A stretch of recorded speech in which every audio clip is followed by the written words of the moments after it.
I got a very different show for you today. I'm going to be talking about this product. It's a kind of a super vitamin B1. It is benfotiamine.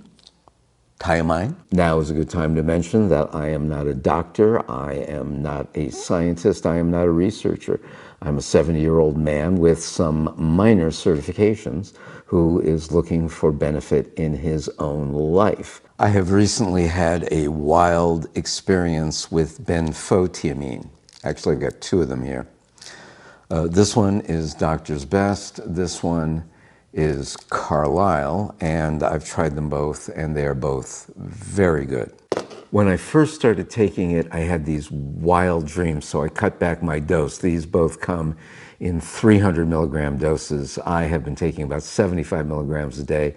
It's a little bit inconvenient for me to open up the individual capsules and weigh out the dosage, but it goes a long way. From the notes, scientists are studying to see if it might help diabetes-related nerve damage, Alzheimer's disease, and alcohol dependence. Thiamine is the natural version of benfotiamine. It's a B vitamin, vitamin B1, as a matter of fact, and you get it from whole grains, meat, beans, nuts. Thiamine deficiencies can lead to certain health problems, including diabetes and Alzheimer's. That's not fun. Benfotiamine, which turns into thiamine once it's in your body, helps build up levels of thiamine more easily. Because it is both fat and water soluble, it is more easily absorbed into your body tissue, allowing for higher levels of thiamine in your system. Seems like a good thing to be adding to my supplement stack, so I'm going to be taking it for a while.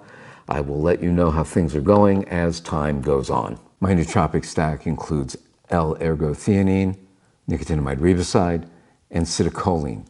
About 3 to 4 days a week. I also supplement with L-Tyrosine. I will get back with you when I've got more to say. There will be affiliate links in the information box below this video. That's how I can afford to do these videos. People buy stuff that I have in my videos, and then I get commissions from it. That allows me to experiment and use my own body as a sort of a laboratory, and then I can report back to you on what the results are. So this is what I'm taking right now. Hope you enjoyed the video. Thank you very much for watching. Hit that like button, leave me a comment. Be sure to subscribe, and be sure to have yourselves a wonderful life.